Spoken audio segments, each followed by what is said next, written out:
in some countries, sport is like the national pastime. That's In true. the Philippines, some might say that pageantry is the pastime.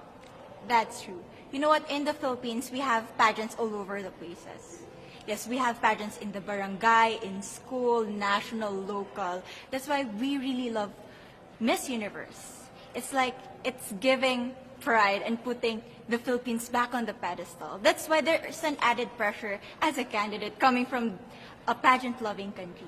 But it's a good pressure.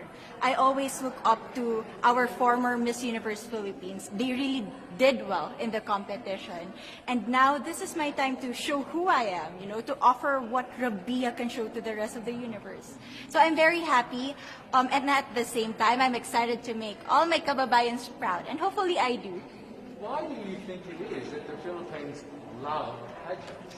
They have appreciation for beauty.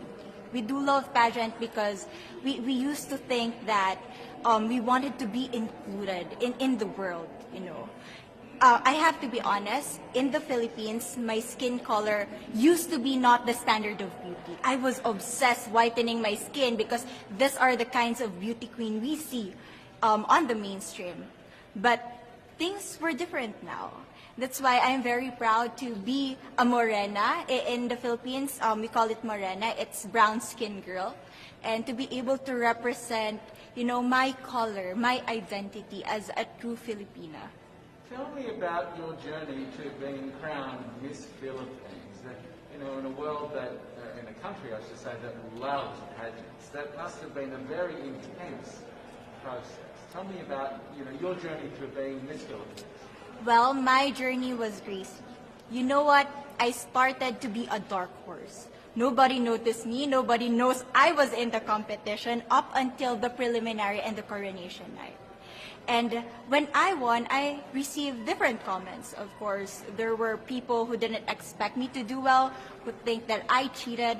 That's why I need to redeem myself in Miss Universe. I really need to do well in this competition.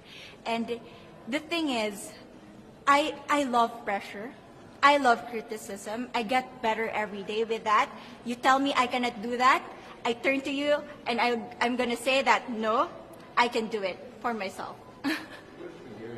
So how does it feel then to be on the global stage? How do you feel to be here in this moment, right now?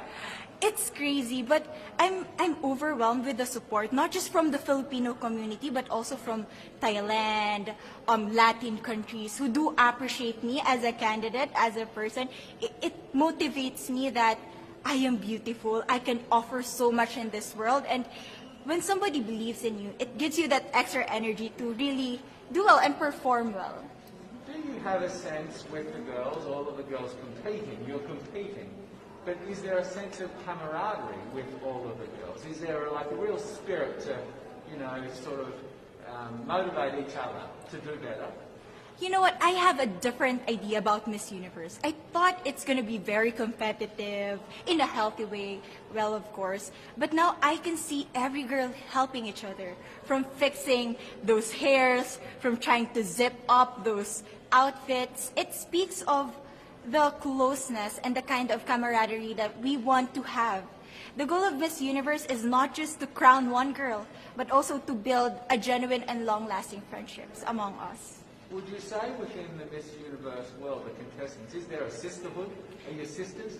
There is sisterhood. I can say I was able to talk to different representatives from different backgrounds, different cultures. And despite our differences, there's so much to be highlighted in what binds us together.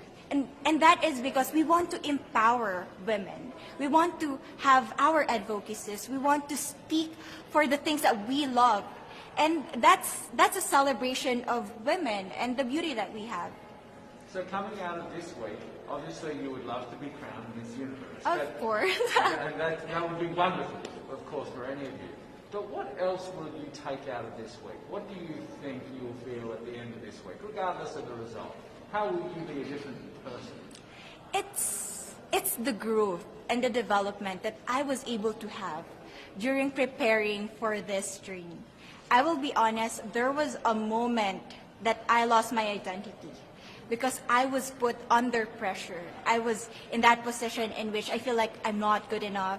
I'm not a good representative of my country, but I was able to bounce back stronger. And if I was able to do that for Miss Universe, I will be able to do that in life. That is my greatest takeaway from Miss Universe.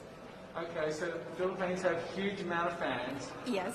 I want you to give us a little bit of a message to the fans here and at home. But send a message. What would you say to all the fans in the Philippines? To all my fans from the Philippines and from all over the world, maraming salamat po. Thank you so much for loving me and for believing in me. It means a lot to somebody who is so naive in this industry, who has no idea how to become a beauty queen on the first day of my journey. But because of your love and support, I was able to be the woman that I am today.